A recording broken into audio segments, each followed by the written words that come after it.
Breaking news, tennis world erupts as Sabalenka and Gauff clash in explosive war words. The tennis world has seen rivalries. Fierce ones, legendary ones, emotional ones. But nothing prepared for the firestorm that erupted this week. A war of words so explosive that it scorched through social media, split fan bases in half, and sent shockwaves across the entire sports landscape.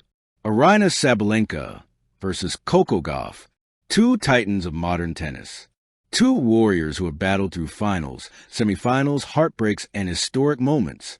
But this time, they weren't fighting with forehands and backhands. They were fighting with words, sharp, raw, unfiltered words that rewrote the rules of tennis decorum. And the whole world watched as a quiet tension that had simmered for months finally detonated. The spark that lit the blaze. It began innocently enough, as most explosions do, with a single question from a reporter. The setting: Sabalenka's post-match press conference after a frustrating loss. The tone: tense, exhausted, still burning with adrenaline. The question: how do you feel about potentially facing Coco Gauff again in the next round? Sabalenka's jaw tightened. Her fingers drummed against the table. The room leaned in. Then she answered, not with diplomacy, but with fire. Honestly, I don't see her game as a real threat to me. The words dropped like grenades. Reporters froze. Cameras clicked faster. The quote hit social media within seconds. And the tennis world combusted. Sabalenka, known for her blunt honesty and volcanic intensity, had thrown the first spark. But no one expected what came next. Coco Gauff responds, and the earth shakes. Gauff had always been measured, mature, the calm to Sabalenka's chaos, the strategist to Sabalenka's pure power. But Coco is also human, and she's also tired. Tired of being underestimated, tired of being dismissed, tired of working tirelessly only to be reduced to questions of real threat. So when she sat down for her own press conference the next day, she didn't dodge the question. She didn't smile politely. She didn't take the high road. She took her road, the one she had earned. A reporter asked, "Coco, any reaction to Sabalenka's comment yesterday that your game isn't a real threat?" Coco exhaled slowly, lifted her chin, and delivered the line that ignited a global wildfire. "I've been silent long enough. If my game wasn't a threat, she would have beaten me more often." Gasps, whispers, shock. Then she added, "Respect is mutual, and I'm done pretending I don't hear what's being said." Social media went nuclear. Hashtag Gauff versus Sabalenka trended worldwide within minutes. This wasn't just a rivalry now, it was a storyline, an event, a cultural moment.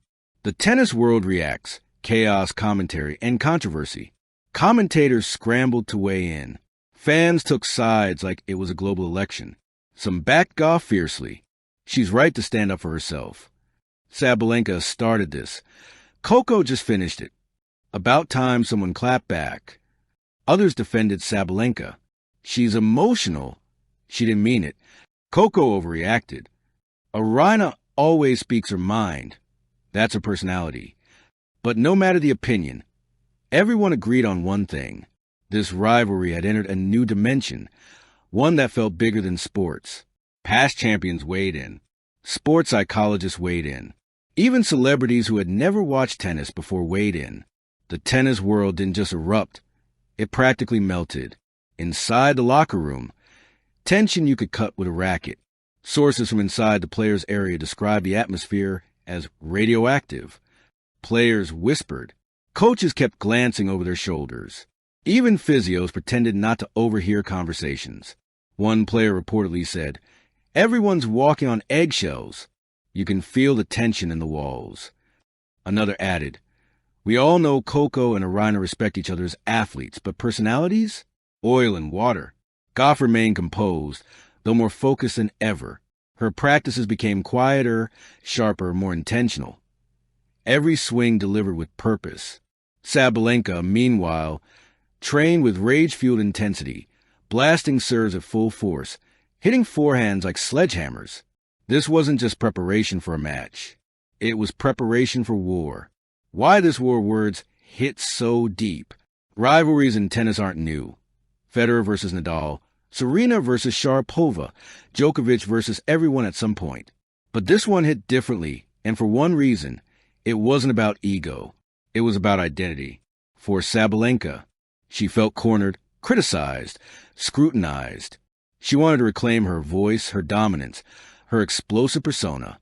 For Gauff, she felt tired of the quiet disrespect, the coded language, the subtle knocks at her legitimacy. She had earned her titles, her ranking, her place, and she was done letting people downplay it.